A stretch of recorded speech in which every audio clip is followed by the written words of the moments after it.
Good morning mga ka-wonder. Today is Sunday, no? April ano ba ngayon? April 27. Well, nandito pa ako sa kahabaan ng Tomas Morato. Pinapakita ko sa inyo yung kalsada.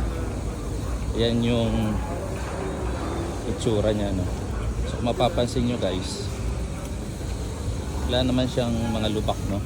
Maayos na maayos yung kahabaan ng Tomas Morato. Pero merong isang napakatalino at magaling na mga namamahala dito sa QC, ng mga politiko.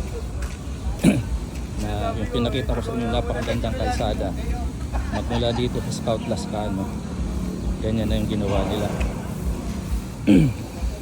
Binakbak yung maayos at pulido naman na kalsada.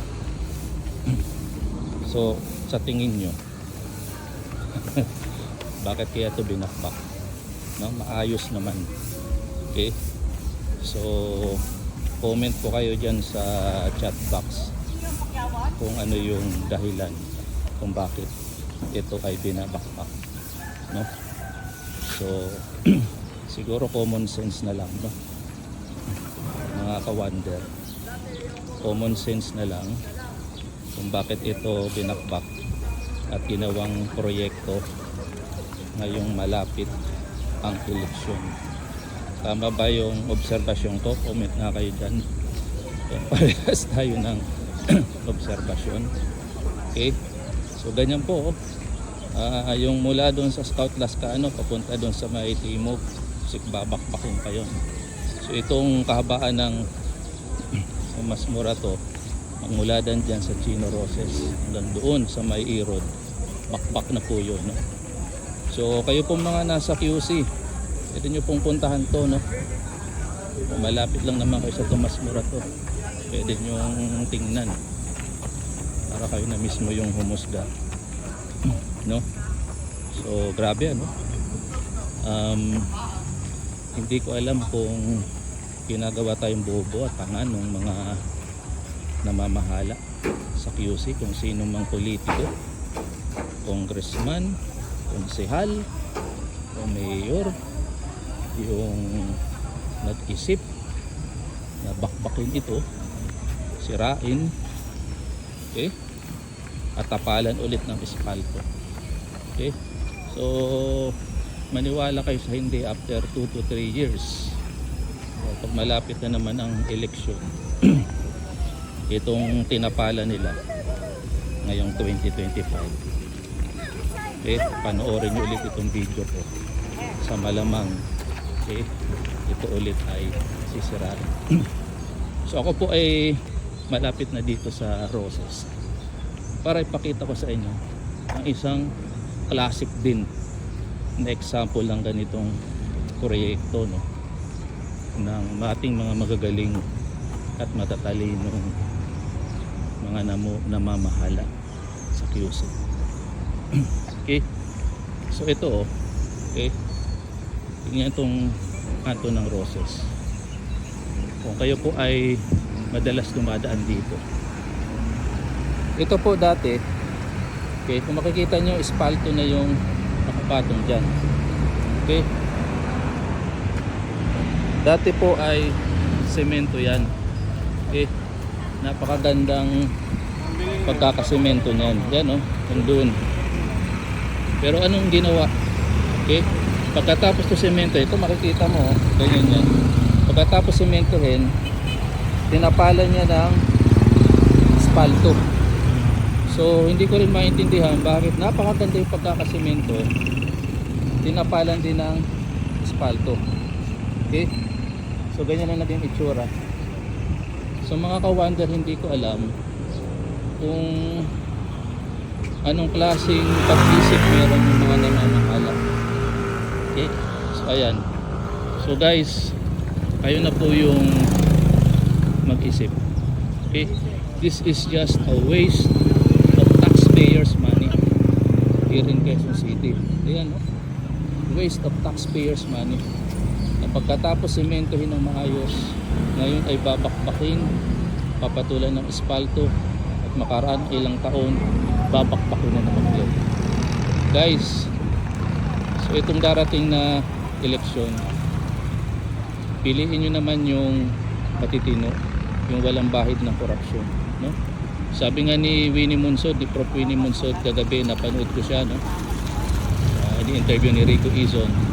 Guys, ang iboto nyo daw ngayong, wag nyo daw iboto, wag nyo daw iboto ngayong halalan yung mga nasa dynasty. So ibig sabihin ng dynasty, mga pamilya, okay, na sila tumatabo, wag nyo iboto. Sabi nga ni Vico Soto, kung hindi mo alam kung sino iboboto, ang boto mo na lang yung bago, bagong dynasty. Pangalawa, wala yung mga bahid ng corruption. Okay? Pangatlo, yung mga competent, yung may kakayanan, yung may skills. Huwag yung mga sikat, huwag yung mga artista. Okay, so guys, yan, no? So pinapakita ko lang sa inyo. Okay?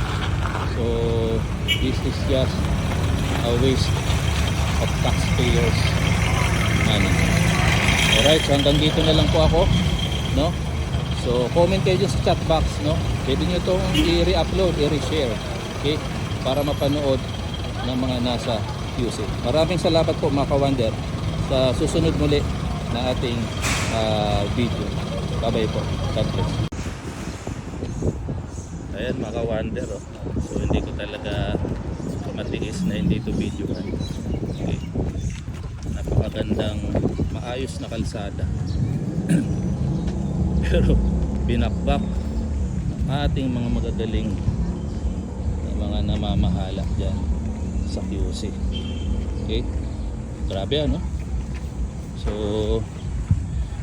ilang milyon na naman kaya itong proyekto na to, at magkano kaya ang SOP na matatanggap noong may pakana itong proyekto na to. So grabe mga ka-wonder, no? Tayong mga nagbabayad ng buwis, diba? Nung nakarang April 13, nagbayad na naman tayo ng mga buwis. Hindi pwedeng hindi magbayad kasi yun ay ating tungkulin sa ating pamahalaan sa bayan. Pero kung ganito ang makikita mo, no? Pagkatapos singilin ng ating mga buwis, babakpakin itong maayos na kalsada. Okay, magkano kaya ang SOP na natanggap? Okay, malamang 30 to 40%. So hayahay na naman yun, ano? Grabe ano? Ginigisa tayo sa sariling mantika itong mga politiko, okay? Mga namamahala sa QC. Grabe lang guys, no? So pinapakita ko ulit sa inyo kung anong itsura, no? Maayos na maayos to guys eh. Actually last Sunday, kasi ito sinasara to during Sunday, tawag nila car free Sunday. Last Sunday hindi pa ito ganito eh, tumakbo ako dito eh. Pero guys, ito na itsura niya, oh. Grabe, ibang klase, no? So as I've said, no, comment kayo dyan, common sense na lang guys, okay? Yung maayos ba, ikaw na lang, no, sa loob na lang ng bahay mo, sa sarili mo na lang bakuran. Yung maayos ba, sisirain mo.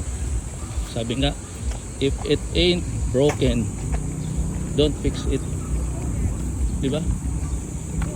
Kung hindi naman sira, bakit mo aayusin? Ito ang malupit, hindi nga sira pero sinira. O yan, no? So ito hindi pa ito nababakpak eh, itong Scout Delgado, no? So guys, yan pinapakita ko lang sa inyo, ang bihira. Kayo na humusga guys, no?